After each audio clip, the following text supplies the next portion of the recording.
The Ashcraft family's monthly dinners were less about food and more about financial peacocking this evening in the sprawling estate outside Napa Valley. Promised to be especially unbearable. I took my usual seat near the fireplace, quietly observing while my cousins competed to see who could brag the loudest. Just bought a ranch in Jackson Hole, Preston drawled, swirling his wine. Right next to the guy who owns half of Silicon Valley. Please, scoffed Cassandra, flipping her designer clutch open with a flourish. We just closed on a vineyard in Tuscany. Any private access to the Med you can't even put a price on. That kind of view. I hid my smile behind my glass of iced tea. If only they knew. Nora, Aunt Evelyn's voice cut sharply across the table. You've been awfully quiet. Preston leaned in, his faux sympathy dripping. We were just wondering about your living situation. And there it was. What about it? I hid my smile behind my glass. I replied, setting down my glass. This cramped duplex in Portland, he said, still renting, right? The one on Alder Street, Cassandra added, finding surprise. Didn't know people our age still rented. I nearly laughed. The Alder Street complex was my company's first commercial acquisition under West Pine Holdings. To them I was a struggling tenant. In reality I was the owner. I like the space, I said evenly. You're 35. Sweetie, Evelyn added with a patronizing smile. It's time to grow up. Buy something real. Real. Try a $1,800,000,000 portfolio of multifamily buildings, commercial towers. And yes, Ashcraft Plaza, the very property they gathered in monthly. 9 months ago I acquired it discreetly through a private equity arm they'd never trace back to me. I've managed just fine. Fine, I replied. Preston smirked. You can't even afford a mortgage. I leaned back and let them talk, because soon the lease renewal would come across their desks. And guess whose name would be on the letterhead? Dad finally glanced up from his wine glass. Now, Preston, not everyone's blessed with your sharp instincts. Nora chose her path. Aunt Evelyn chimed in with a sigh, as though I'd disappointed them by not marrying a hedge fund manager or becoming a lifestyle blogger. They thought I spend my days showing cheap walk-ups to broke grad students barely scraping by on commission checks. What they didn't know was that Nora Hale, the family underachiever, was also West Pine Holdings, the anonymous firm quietly snapping up commercial and residential properties throughout the Pacific Northwest for the last decade. Speaking of real estate, Cassandra interjected with a sparkle in her eye. Have you heard about that? The Alder Street situation on Alder Street. Some firm bought the entire block. They're going to knock it all down, she added with mock pity. Guess that little apartment of yours will finally go. I kept my expression neutral. I was the buyer and I had no intention of tearing anything down. The Alder Street complex was a hidden gem, brick facades, vintage detailing, and rent protections for families who'd lived there for decades. I was deep in a historically respectful renovation. Really? I asked. Hadn't heard. Well, of course not, Preston smirked.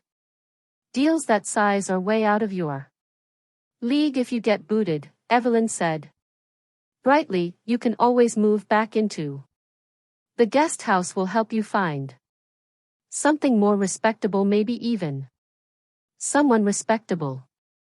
I'm happy, I said flatly, and so is my landlord. Cassandra gave a tight laugh. You can't live a small life forever, dear. Hale used the Hale situation To mean something in this state it still did, just not the way they thought. In real estate circles, West Pine was synonymous with ethical growth and tenant-first investing, the antithesis of my cousin's flashy developments that bulldozed communities for clout. Actually, Dad said, setting down his glass, this meeting's partly about business. The board's worried about the new owner of Ashcroft Plaza. I tilted my head. West Pine Holdings bought a majority stake 6 months ago, he said. No one knows who they are. Possibly a foreign investor. Preston nodded. Has to be. These tycoons love legacy properties. If only they knew that their feared mystery investor was sitting right here in a thrifted cardigan and scuffed boots. And now, Dad continued, they're asking tough questions, especially about our accounting practices, creative accounting, like the way Preston borrowed from a full audit building fund to finance his Jackson Hole retreat, or how Cassandra labeled her luxury handbags as client engagement expenses. I am sure it's nothing serious, Aunt Evelyn said, her pearls twitching with unease. The Hale name still means something. That's just it, Dad cut in. This West Pine person doesn't seem impressed by names. They've ordered a full audit. I watched the shift ripple across their faces.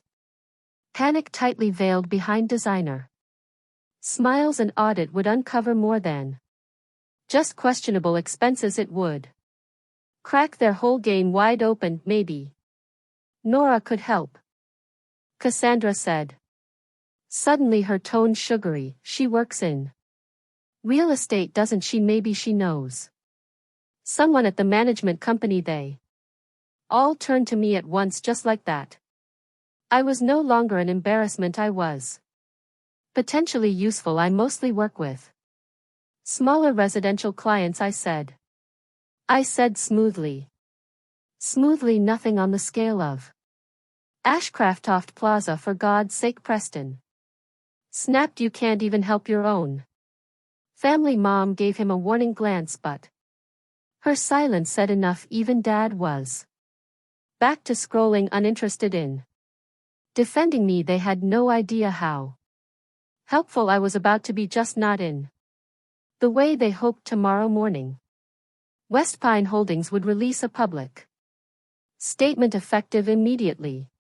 Ashcroft Plaza would undergo major operational reform. No more shadow budgets, no more nepotistic contracts, no more charging the building like it was a family credit card. I glanced around the penthouse. Artwork bought with maintenance funds, couches triple their listed price, fixtures installed by Cassandra's husband's firm with bloated invoices. Anyway, I said, rising and brushing off my jeans. Some of us have early mornings. Cassandra smirked off to inside the board briefing. Show more rent-controlled studios. I slung my worn leather bag over my shoulder. Inside the board briefing, legal filings and renovation proposals worth more than anything in this room. No, Nora, Aunt Evelyn called sweetly. Next time maybe dress more like a Hale. Appearances matter.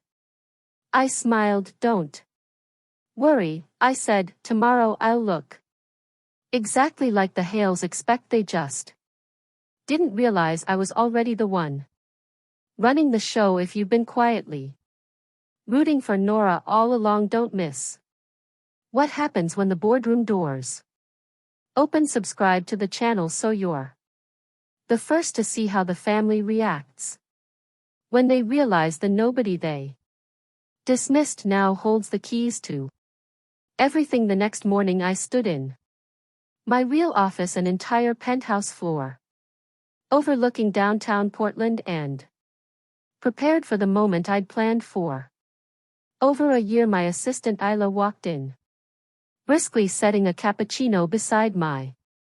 The board is already seated.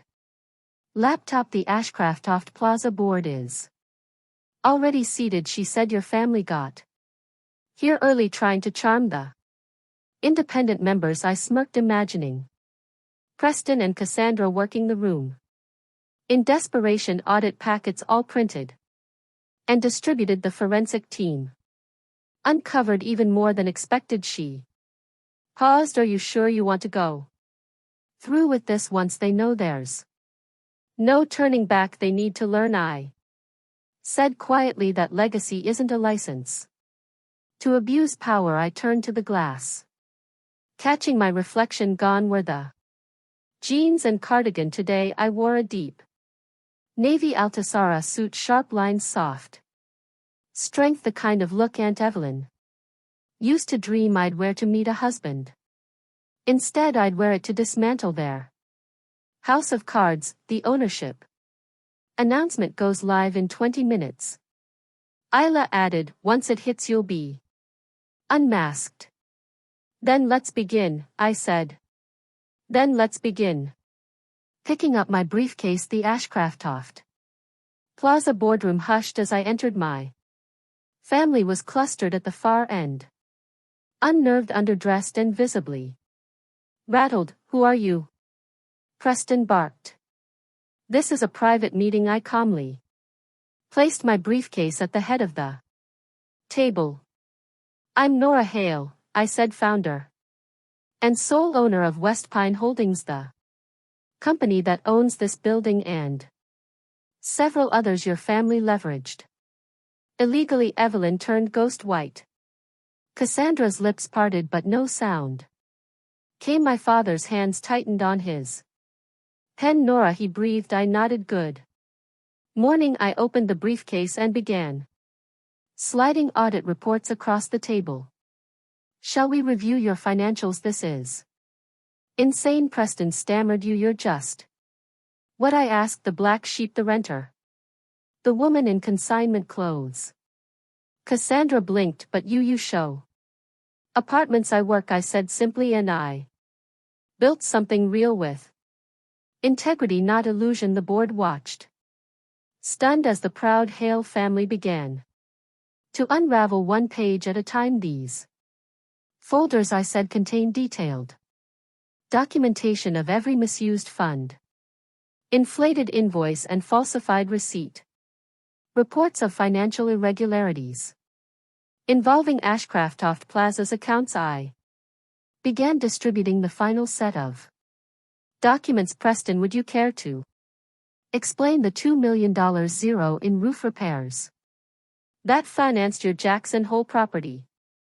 He flushed so hard and fast I thought he might pass out. Or Cassandra, I continued, flipping the next page. Maybe you'd like to walk us through your husband's invoices charging 3 times the market laundry rate for basic plumbing. You'd air out your own family's laundry like this, Aunt Evelyn gasped. No, I said evenly, you aired it out. I'm just making sure it gets cleaned. Dad finally spoke, voice low and pleading. Nora, sweetheart, we can explain.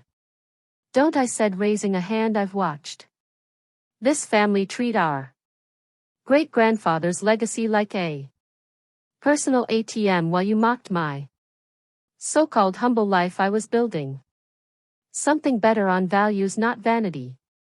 But why? Cassandra asked, dazed. Why pretend to be struggling?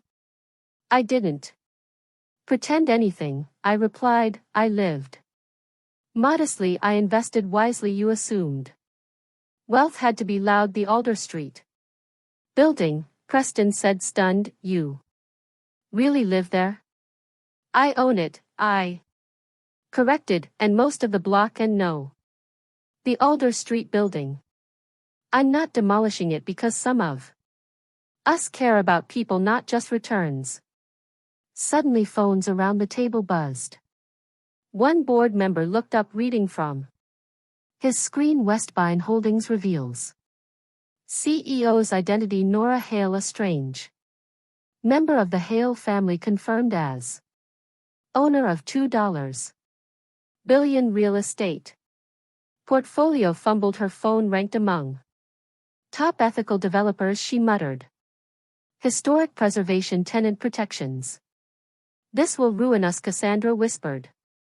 Pale no, I said firmly, this will save you from yourselves, effective today.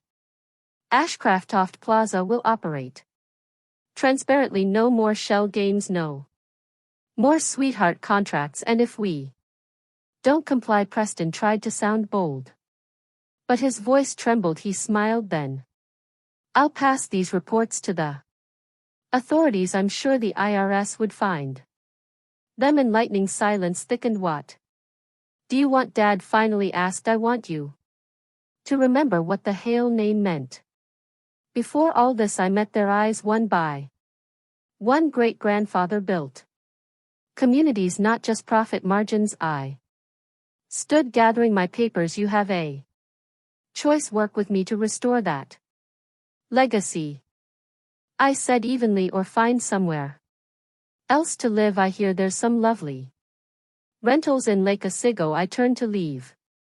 Nora, wait, Dad's voice stopped me just as I reached the door. I was wrong about you. Yes, I replied quietly. You were. The aftermath unfolded like something out of a business drama. The media couldn't get enough of the hidden eyes of Portland, who'd quietly built a real estate empire and dismantled her family's illusions in one. Finally facing actual consequences. Board meeting. Aunt Evelyn resigned from 3 local boards, too ashamed to show her face. Cassandra's husband's firm folded within weeks of the audit release. But not all of it was bitter. Arrested. Finally facing actual consequences. Enrolled in a public university's real estate program, Cassandra began volunteering at a transitional housing shelter downtown. She told me later it gave her more purpose than her gallery openings ever had. And Dad, he asked to learn the business not as a father reclaiming control, but as a student. This time he wanted to understand what I'd built. 6 months later I was sitting in my Alder Street apartment. Yes, I kept it, reviewing new quarterly reports. Ashcroft Plaza was thriving, leases were stable, tenant satisfaction was up, and small retailers on the ground floor were turning healthy profits. A knock broke my focus. I opened the door to find my meeting my mother. She wore jeans and no makeup. It took me a moment to process the casualness. I got your invitation, she said, holding it up. A courtyard holiday party. I nodded. It's not quite your scene. No, she admitted, glancing around my modest space, but I'm learning that maybe scene isn't everything. She picked up a photo, me at 23, beaming at my real estate license ceremony. I never asked, she said, why this path? Because I wanted to build something real, I replied, not just buy it and flaunt it. And now, she murmured, you control more than all of us. I do, I nodded, but control isn't the goal. Purpose is. She looked at me seriously. Will you teach me? Come tonight, I said. Meet the families who've lived here for decades. Listen, that's where legacy begins. Later I stood by my legacy begins later window, watching lights twinkle across Portland, this city I'd quietly made mine. Ashcraft Plaza glowed in the distance. No longer a monument to greed, but a symbol of restoration. Below me, the Alder Street building buzzed with quiet life. Brickwork, original wood beams, and garden courtyards were preserved with care. My phone pinged with new messages. Partnership offers, speaking invitations. Acquisition deals. West Pine Holdings was in high demand now, but I kept my schedule humane, my routine grounded. Success to me wasn't about outshining my past, it was about building something that mattered, something that would last. Sometimes the person they pity becomes the one they must learn from, and sometimes the best kind of triumph doesn't roar, it endures. Week later at the Alder Street holiday party, I stood by the garden fountain watching my family adapt to a world. Family acclimate to a world they once dismissed. Mom sat beside Mrs. Lopez, a tenant here for 38 years, listening with genuine interest. Preston helped string lights with Mr. Keller, a World War II veteran and longest-term resident. Cassandra laughed beside a table of kids, icing sugar cookies slowly. They were learning real wealth isn't in what you can flaunt, it's in what you preserve, what you share, what you elevate. Dad joined me near the cocoa table. You know, he said, your great-grandfather believed buildings should shelter hearts, not just wallets. I nodded. I found his old ledgers, handwritten notes about protecting tenants. We forgot that. He looked at me, not like a daughter who'd gone off track, but like someone who'd carried the torch he dropped. You could have ruined us. Never the point, I said, watching a little girl twirl under the fairy lights. I wanted to build something that would last. Wanted to build something that would outlast me, and sometimes the greatest success isn't in proving them wrong, it's in offering them a better version of right. If you've ever been underestimated, overlooked, or quietly counted out, then maybe you see a little of yourself in me. I didn't set out to prove anyone wrong. I just wanted to build something real. Something that couldn't be taken away. Because it was rooted in values, not vanity. If my story moved you, I'd love to hear your thoughts. Drop a comment below. What would you have done in my shoes? What have you built in silence while others doubted you? Let's talk about it. Let's give each other credit for the quiet work, the long nights, the tough choices. And if you're facing a moment like I once did, when the world expects nothing from you, don't shout louder, just build stronger. You don't need approval to begin. You need purpose and consistency. The rest will outro. Come support this journey by subscribing to the channel. There are more stories ahead about resilience, redemption, and redefining success on your own terms. Because legacy isn't what you inherit, it's what you create. And sometimes the best revenge is not revenge at all, it's becoming exactly who they said you couldn't be. So subscribe, stay with me, and let's build something that lasts.